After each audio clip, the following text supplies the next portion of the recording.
So the first area of wellness that I want to talk about is environmental wellness. And not just trees and plants and crap around you, but your friends group, your home life, being aware of the impacts of your own decisions and taking full responsibility for your decisions.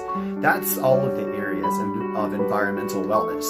So yes, reduce, reuse, recycle, be aware of your impact and things like that, but also be aware of your friends group. Are your friends encouraging your growth? That's part of your environment. Or are they just sitting around complaining and doing the same things and expecting change? Is your home life together enough to foster your growth and your goals? Are you putting yourself in an area of change? They say if you hang around 5 millionaires, you'll become the sixth. And if you hang around 5 heroin addicts, you'll become the sixth. And there's a lot of truth to that. So are you aware of the impacts of your decision? Today's bit of wellness, intellectual wellness. I feel like we kind of push this one aside as adults frequently. Intellectual wellness is being able to come up with new ways of thinking and new ideas and accept new ideas. It is being able to be creative and to stimulate your brain and your thoughts. So it's said things like keeping up with new technology is one of the best ways to live longer because you're keeping your brain learning and working. It's also said that reading is one of the best ways to gain empathy other than actually experiencing things yourself. So what are you doing to stimulate intellectual wellness and creativity? You know, I hear a lot, oh, I'm not good at that. I'm not good at anything. Well, how many times did you try it? You know, kids are really good at that because they don't get embarrassed if they mess it up one time. Adults do. So mess it up 3 or 4 times. I do it all the time. But what are you doing to stimulate intellectual wellness? I just got in from my run today and I'm ready to talk about emotional wellness.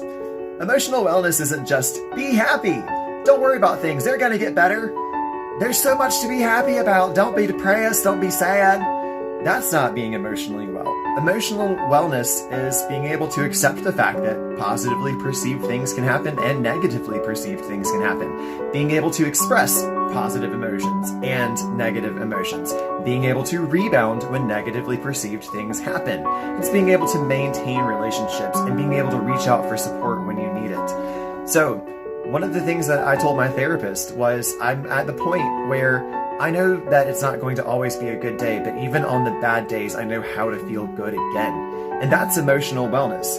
It's being able to express gratitude and to recognize the things around you as well. So it's not just be happy, it's being able to express happy and sad. Day 4 of 7 of wellness, occupational wellness. So occupational wellness is something that I just tackled myself with starting my own business. It's a lot of work, it's a lot of effort, but it's worth it. It gives me a sense of purpose and fulfillment, and I'm happy. And that's occupational wellness. Do you have a sense of fulfillment with what you're doing? Do you have a sense of purpose? Do you have a good home and work balance? At my previous position, where I was working for a corporate location, salaried position, I was working like 80 hours a week, and I went to my boss and I said, hey, I have no home and work balance. I need help. And my boss told me that if I wanted a better home and work balance, then to go work at a place that has better hours, go work in a bank because they have better hours. And I took charge of my occupational wellness and I stepped down from that position. So do what it takes. Ask for a raise if you're not getting paid enough for what you do. Take charge of your time. See if you can learn something new. It doesn't require a degree. You can apprentice, but take charge. Today, I want to talk with you about social wellness. So social wellness isn't just, do I have a friends group or do I have a support group? It's, can I nurture myself while also being a part of society? So what is the value of your relationships with society? But also, can you take time for yourself and nurture yourself? Can you be independent and interdependent? Social media can be positive or negative for social wellness. It can allow us to feel more connected to people throughout the world, but also studies have shown that it can increase feelings of anxiety and depression because we're constantly comparing ourselves to other people on social media. So what are some other ways to gain social wellness? Join a group exercise class, join a craft club, join a museum or something like that, or an online group to nurture your social wellness. So now let's talk about spiritual wellness. Spiritual wellness isn't just going to church or having a religion. Spiritual wellness is being able to have a clear set of morals, a clear definition of what is right and what is wrong. Being able to reason and describe why you have those morals and what you feel is right or wrong. It's also feeling like you have a sense of purpose in your life and that you're connected to the greater picture. It's also being able to take time alone to reflect on events that happen and things like that.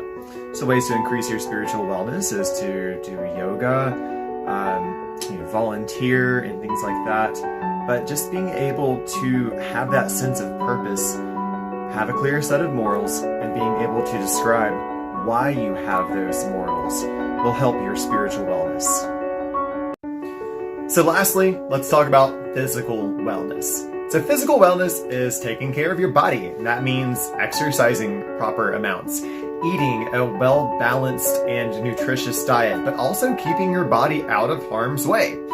So the American College of Sports Medicine defines physical fitness with 5 different areas, and that is cardiorespiratory endurance, muscular strength, body composition, and range of motion. We must achieve all 5 of those to be physically fit. Also, we gotta eat proper, nutritious foods. So that means proper amounts of proteins, fats, and carbohydrates. Carbohydrates are necessary, guys. And then keep your body out of harm's way. Don't do silly things that are going to get you injured. Try to negate negative habits. And everybody, be physically well.